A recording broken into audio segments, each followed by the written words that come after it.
अब हम आज चर्चा करेंगे कि ये जो ध्वनि है, बैखरी ध्वनि है, आप अपना जो सिद्धांत है उस सिद्धांत को केवल ध्यान रखें कि हम नित्य शब्द जो है स्फुट हृदयस्थ जो मध्यमा नादा विव्यंग्य है वो हमारा नित्य शब्द है, उसको आप ध्यान में रखें और उसके बाद इन सारी चीज़ों की चर्चा करते हुए इसको समझने का प्रयास करेंगे।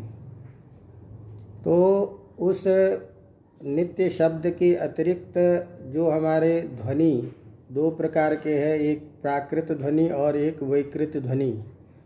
तो प्राकृत ध्वनि जो मूल शब्द को ग्रहण करता है, स्फोट को, और ह्रस्व दीर्घ इत्यादि के द्वारा उसका बोध कराता है, और वैकृत ध्वनि उसको परश्रवण ग्राह्य बनाता है। उसमें हम जितनी उच्चारण स्थान में जिस प्रकार का प्रयत्न होता है उतनी दूर तक कम या दूर देश में उस शब्दों की गति होती है और वो दूसरों को श्रवण का योग्य बनता है। ये सब चर्चा हो चुकी थी। अब हम आज इस बात को चर्चा करेंगे कि ये जो ध्वनि है उस ध्वनि को बैखरी जो शब्द स्वरूप है जिसको हम ध्वनि कहते हैं, जो बैखरी वाक है, तो बैखरी शब्द के विषय में ध्वनि के जो बैखरी रूप है शब्द, उसके विषय में तीन तरह के प्रधान मत का यहाँ विवेचन कर रहे हैं कि शब्द क्या है। इसको संक्षेप रूप में कि शब्द किसे कहते हैं, तो कारण सबके अलग होने के कारण शब्द के स्वरूप को भी हम अलग अलग मानते हैं। तो इस स्थिति में मैंने कहा था कि नैयायिकों का अपना सिद्धांत अलग होता है, वैयाकरणों का अपना सिद्धांत अलग है, अन्य आचार्यों का अपना सिद्धांत अलग है। इस तरह से सभी दर्शनों के आधार पर कारण के भेद होने पर, कारण अलग अलग होने के कारण बैखरी जो शब्द स्वरूप है उसके विषय में भी लोगों के अपने मतों के आधार पर भिन्न भिन्न स्वरूप और सिद्धांत कहे जाते हैं। तो जिसमें एक मत तो ये है कि वायुरेव शब्दः, यह वायु ही शब्द है, एक मत। तो नैयायिक लोग वायु को ही शब्द कहते हैं, अर्थात वायु ही शब्द के स्वरूप में बोध होता है, वायु ही शब्द का आकार ग्रहण करता है। इसीलिए वायुरेव शब्दः एक सिद्धांत नैयायिकों का है कि शब्द वायु के अतिरिक्त कुछ भी नहीं है, वायुरेव शब्दः एक सिद्धांत। दूसरे जो दर्शन वाले लोग हैं उनका कहना है, विशेष रूप से जैन आदि शास्त्र वाले, उनका कहना है कि अणु विशेष जो है, परमाणु विशेष, तो शब्द का अणु विशेष जो है वही स्थूल रूप में शब्द के स्वरूप में आता है। तस्मात् अणुरेव शब्दः, अणु ही शब्द है। अणु जो परमाणु, उस परमाणु का जो स्थूल रूप वह शब्द के रूप में जाना जाता है। तस्मात् अणुरेव शब्दः, अणु ही शब्द है। ये एक मत है। वैयाकरणों का मत है, वैयाकरण लोग कहते हैं ज्ञानमेव शब्दः, ज्ञान ही शब्द है, ज्ञान ही अपने रूप को शब्द के स्वरूप में प्रकट करता है। तो इस तरह से ये प्रथम जो 3 प्रधान मत हैं, उन मतों को ही दिखाने के लिए पहले तीनों मतों के बारे में बता रहे हैं। फिर इसके बाद में उन के मत में कैसे शब्द अपने स्वरूप में आता है, उसकी प्रक्रिया कैसे होती है, इसकी चर्चा करेंगे। तो उसी बात को यहाँ प्रारंभ में शब्द के जो भेद कहे गए हैं उसको बताते हुए कारिका लिखते हैं, वायोरनूनां ज्ञानस्य शब्दत्वापत्तिरिष्यते। वायोरनूनां ज्ञानस्य शब्दत्वापत्तिरिष्यते। कैश्चिद् दर्शनभेदो हि प्रवादेषु अनवस्थितिः। अवगतम? क्या मैंने कहा? वायोः अनूनां ज्ञानस्य शब्दत्वापत्ति इष्यते। तो कैश्चिद् मैंने किसी आचार्यों के द्वारा, कुछ आचार्यों के द्वारा, अलग अलग जो आचार्य लोग हैं उनमें कैश्चिद् किसी का मत ये है कि वायुरेव शब्दः।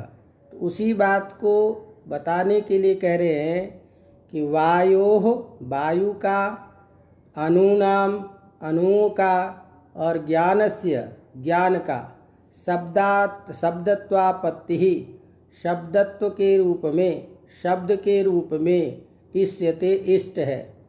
तो अलग अलग आचार्यों के द्वारा अपने अपने सिद्धांतों के आधार पर कैश्चिद् वायोः शब्दत्वापत्ति इष्यते। किसी के द्वारा वायु को ही शब्दत्व की स्थिति, शब्दत्व के स्वरूप में, शब्द के स्वरूप में इष्ट है। कैश्चित् च किसी के द्वारा अणूनाम एव शब्दत्वापत्ति ही इष्यते। अणुओं को ही शब्दत्व के बारे में इष्ट है, अणु का ही शब्द स्वरूप इष्ट है। कैश्चित् च और किसी के द्वारा ज्ञानस्य शब्दत्वापत्ति इष्यते। ज्ञान को ही शब्दत्व के रूप में, शब्दत्वापत्ति अर्थात शब्द स्वरूप के रूप में इष्ट है। इसी को हम सामान्य भाषा में कहें तो कुछ लोग वायु को ही शब्द कहते हैं, कुछ लोग अणु को शब्द कहते हैं, कुछ लोग ज्ञान को ही शब्द कहते हैं। अर्थात वायु ही शब्द के रूप में आता है, अणु ही शब्द के रूप में होता है, और ज्ञान ही शब्द के स्वरूप में आता है। इत्थम दर्शन भेदः, ये दर्शन का भेद है। तो दर्शनों के अलग अलग होने के कारण, सभी दर्शनों के अलग अलग सिद्धांत होने के कारण ये स्वरूप होता है। इसीलिए प्रवादेषु अनवस्थिति ही, ये जो प्रवाद है, ये जो प्रवचन है, ये जो शब्द के बारे में कथन है, इसमें अनवस्थिति है, कोई निश्चय स्थिति नहीं है। कुछ ये नहीं हम कह सकते इदम इत्थम, ये ऐसा ही है। ये दर्शन के भेद के आधार पर कुछ लोग इस रूप में अपने सिद्धांतों के आधार पर शब्द के स्वरूप को मानते हैं। इसी बात को इस कारिका में कहे हैं कि कैश्चिद् आचार्य ही, कुछ आचार्यों के द्वारा वायोः शब्दत्वापत्ति, वायोः शब्दत्वम अर्थात वायुरेव शब्दः, वायु ही शब्द है, इति इष्टम वर्तते, ये इष्ट है। ज्ञानस्य वा, कुछ लोगों का कहना है कि नहीं, ज्ञान ही शब्द है। अणूनाम वा, कुछ लोगों का कथन है कि अणु ही शब्द है। तो यह जो प्रथम जो मत है आपका वायुरेव शब्दः, ये प्रथम मत ही नैयायिकों का मत है। अवगतम? तो इसके मत के आधार पर क्या है, इसकी चर्चा हम विशेष करेंगे। लेकिन इनका कहना है कि शरीर के अंदर जो प्राणवायु है, वही प्राणवायु विवक्षा के वसात से जब हम बोलने लगते हैं तो वही प्राणवायु विभिन्न उच्चारण स्थान आदि से टकरा करके विभिन्न वर्ण के रूप में, ध्वनि के रूप में शब्द के स्वरूप को प्राप्त करता है।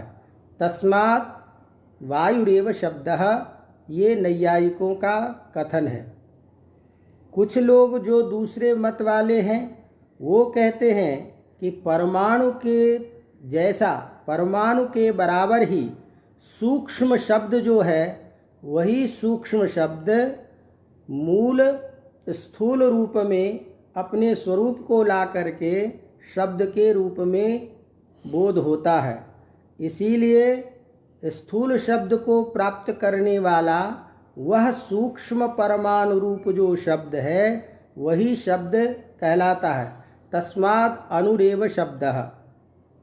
तीसरा जो वैयाकरण का मत है उसमें कहा कि यह ज्ञान जो है, जो हमारा आंतर हृदय में रहने वाला जो ज्ञान है, वही ज्ञान अपने स्वरूप को विवर्त रूप में उच्चारण स्थान इंद्रिय आदि के द्वारा ध्वनि के साथ में जुड़ करके ज्ञान ही अपने स्वरूप को शब्द के रूप में प्रकाशित करता है। इसीलिए ज्ञान का ही विवर्त शब्द है।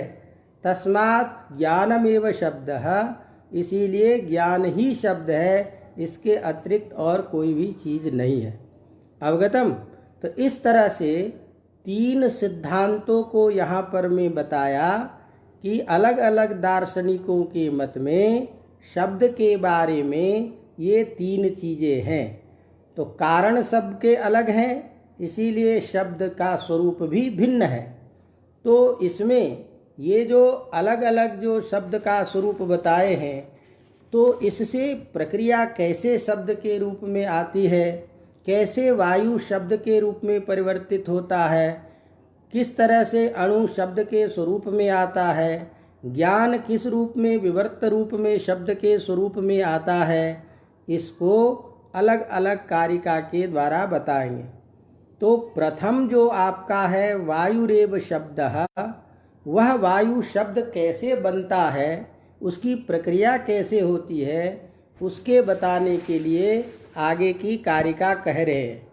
और वो कारिका के द्वारा कहते हैं कि ध्यान दीजिए, कथम वायु शब्दत्वम प्राप्नोति, कैसे वायु शब्द के स्वरूप को प्राप्त करता है, कैसे वायु शब्द के रूप में व्यवहृत होकर के परश्रवण ग्राह्य होता है, उसके लिए बताने जा रहे हैं। और कह रहे हैं वायुरेव शब्दः कथमिति चेत, तो लब्धक्रियः प्रयत्नेन वक्तुः इच्छानुवर्तिना, ध्यान देना, लब्धक्रियः प्रयत्नेन वक्तुः इच्छानुवर्तिना स्थानेषु अवहितो वायु, स्थानेषु अभिहतो वायु शब्दत्वं प्रतिपद्यते। अवगतम। तो अब इसमें ध्यान देना, वक्तुः इच्छानुवर्तिना लब्धक्रियः प्रयत्नेन स्थानेषु अभिहतः वायु शब्दत्वं प्रतिपद्यते। वायु शब्दत्वं प्रतिपद्यते, ये मूल बात रखो। अब ये कौन वायु है, कौन सा वायु, तो इसको हम प्राणवायु के रूप में देखते हैं। प्राणवायु समस्त शरीर को अंतःकरण में रहने वाला यह प्राणवायु है, जो समस्त शरीर में रहता है और विशेष रूप से हमारा शरीर का जो उदरस्थ जो भाग है वहाँ से। अब इसकी प्रक्रिया कैसे होती है बताएंगे। तो उस चीज़ में अब ध्यान रखो कि हमने क्या कहा कि प्रयोक्ता जो है, वक्तुः मने प्रयोक्ता, जो बोलने वाला है वह जो प्राणवायु है, इसको मूल में ध्यान में रखो कि शरीर के अंदर हृदय में रहने वाला जो प्राणवायु है, वह प्राणवायु वक्तुः इच्छानुवर्तिना, वक्तु मने जो वक्ता है, जो बोलने वाला है, उसकी इच्छा के अनुसार अर्थात वक्ता जब ये किसी चीज को बोलना चाहता है, उसकी इच्छा मात्र से, संकल्पना मात्र से लब्धक क्रियोह वायु, ये वायु का विशेषण है। लब्धक क्रिय माने जो लब्धा क्रिया यस्य सह, अर्थात जिन्होंने विशेष प्रकार की क्रिया को प्राप्त कर लिया है। तो कैसे विशेष प्रकार की क्रिया को प्राप्त किया है? तो जब भी कोई बोलने की इच्छा की संकल्पना करता है तो उस संकल्पना के द्वारा ही प्राणवायु में एक स्पंदन प्रारंभ होता है, उसमें क्रिया चालू होती है और उस क्रिया के द्वारा वह प्राणवायु ऊपर की तरफ प्रवृत्त होता है।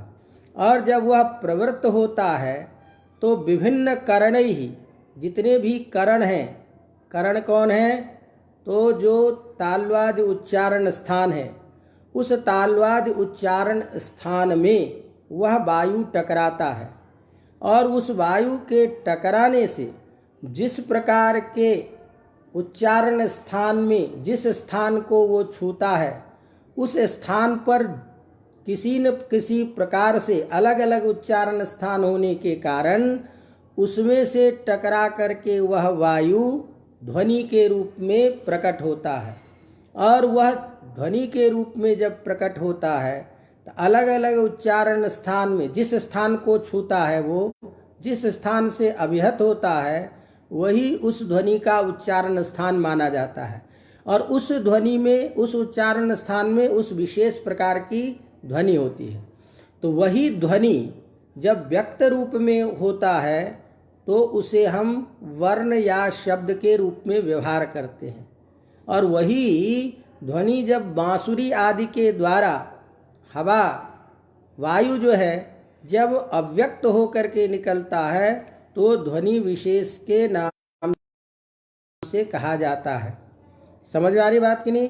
तो तात्पर्य क्या निकला कि जब वक्ता अपनी इच्छा के अनुसार से जिस अर्थ विशेष को प्रयोग करना चाहता है, जिस अर्थ विशेष का बोध करना चाहता है, बताना चाहता है, उस अर्थ का वाचक जो शब्द है, उस विशेष शब्द विशेष को प्रयोग करने के लिए उसी के अनुरूप विशेष प्रयत्न करता है। इस प्रकार वक्ता के इच्छानुसार उस किए गए प्रयत्न के द्वारा वह प्रेरित होकर के वह वायु जठराग्नि में एक उठा हुआ जो वायु है, प्रेरित हुआ वायु है, वह उठ करके ऊर्ध्व की तरफ आता है और ऊर्ध्व की तरफ जा करके विभिन्न स्थानों से कंठ तालवादि उच्चारण स्थानों में वो अभिगत होता है, टकराता है। और उसके टकराने पर तत्तद उच्चारण स्थान में टकराने से उसी में सत्ता और एक वर्ण का स्वरूप ध्वनि का बोध होता है। वही सब, तो वह जो ध्वनि विशेष है, वह ध्वनि विशेष ही शब्द के रूप में व्यवहार हो जाता है। तो वायु ही ध्वनि के माध्यम, ध्वनि के रूप में, शब्द के रूप में प्रकट होता है। तस्मात् ध्वनिरेव शब्द। इसी शब्द के बारे में पाणिनि शिक्षा में पाणिनि जी ने शब्द के रूप में प्रक्रिया बताते हुए बताते हैं, आत्मा बुद्ध्या समेत रथान मनोयुंक्ते विवक्षया मनः कायाग्निमाहंति सप्रेरयतु मारुतम। तो सीधी सीधी प्रक्रिया समझो कि कोई व्यक्ति जब बोलने की संकल्पना करता है तो जठराग्नि जो प्रवृत्त होता है, तो शरीर में जो वह वायु है, प्राणवायु, वह प्राणवायु प्रेरित होकर के उसमें एक स्फुरण होता है। उस स्फुरण से वो वायु ऊपर की तरफ आता है। ऊपर की तरफ जब आता है तो कंठ के आदि से, हृदय से ऊपरी हिस्से में आकर के जब सीधे ऊपर की तरफ जाएगा तो विभिन्न मूर्धानम आहत्य, अब खोपड़ी है, खोपड़ी के फाड़ करके तो नहीं निकलेगा, उससे टकरा करके शब्द पीछे की तरफ वापिस होता है। और पीछे की तरफ जब वापिस होता है तो विभिन्न स्थानों से टकराता है। जिस स्थान में टकराया उस प्रकार की वो ध्वनि हुई। और उस ध्वनि विशेष से जब वह व्यक्त होता है तो व्यक्त होने के कारण वह वर्ण के रूप में अभिहत होता है, जो परश्रवण ग्राह्य बनता है। जो अव्यक्त होता है उसी को हम ध्वनि मात्र कहते हैं। तो इसीलिए यह वायु ही जो है वह शब्द के रूप में व्यवहृत होता है, शब्द के स्वरूप को धारण करता है। कैसे धारण करता है? तो इसी बात को प्रक्रिया के आधार पर कह रहे हैं तीसरे कारिका के द्वारा, तस्य करण सामर्थ्यात् वेग प्रचय धर्मिणः। अब ध्यान दो कि उस वायु में दो प्रकार के धर्म हैं, एक वेग धर्म और एक प्रचय धर्म। प्रचय कहते हैं इकट्ठा होने का, एक समूह, संघ। अब उसको थोड़ा सा इस रूप में देखो कि जैसे पानी का झरना ऊपर से निकलता है, गिरता है पर्वत से, और पर्वत से निकलने वाला जो पानी का जो वेग है, वह वेग यदि पत्थर पर गिरता है तो पत्थर पर गिरने से पानी विभिन्न टुकड़ों में छिन्न भिन्न हो करके चारों तरफ फैलता है। तो वही पानी का जो संहत रूप है वह पर्वत से, पत्थर से टकराने पर, नीचे आने पर, पर्वत से टकराने पर विभिन्न रूपों में छिन्न भिन्न हो करके जैसे वो फैलता है, इसी तरह से जो तालु आदि उच्चारण स्थान है उन उच्चारण स्थानों में टकरा करके, क्यों टकरा करके? करण सामर्थ्य, विशेष प्रयत्न के द्वारा। तो विशेष प्रयत्न के द्वारा विवक्षानुसार जो मनुष्य के वक्ता के अंतः स्थित वायु है वह प्रेरित हो करके ऊपर की तरफ वेगवान होता हुआ जब आता है, जो समूह रूप में, वही समूह रूप में जब वायु उच्चारण स्थान से अभिहत होता है, टकराता है, तो सन्निपातात् विभज्यन्ते, वह जो सब जो घनीभूत जो ध्वनि का स्वरूप है वह अलग अलग टुकड़ों में विभक्त हो जाता है। और कैसे? तो सारवत्योपि, वह जो सार रूप है, घनीभूत जो है वह क ख, तो जिस प्रकार के उच्चारण स्थान में टकराया उस प्रकार की उसमें ध्वनि है, इसीलिए वह ध्वनि अलग अलग होते हैं। जो अलग उच्चारण स्थान से टकराता है तो जिस प्रकार के उच्चारण स्थान से टकराता है उसी प्रकार के ध्वनि का बोध होता है। तो तालु से टकरा करके अभिहत होने वाला जो वायु है वो क ख ग के रूप में आता है, जो वो च छ ज के रूप में आता है। कंठ से अभिहत होने वाला जो वायु है उसकी ध्वनि क ख के रूप में होती है। इसीलिए भिन्न भिन्न उच्चारण स्थान से अभिहत होने के कारण वही वायु भिन्न भिन्न वर्ण के रूप में अपने स्वरूप को लेता है। तस्मात् वायुरे वेग प्रचय धर्मौ, यस्य वेग और प्रचय संघात, ये दोनों धर्म से युक्त जो वह वायु है वह स्थान आदि सन्निपातात मने स्थान आदि से टकराने के कारण करण सामर्थ्यात् विशेष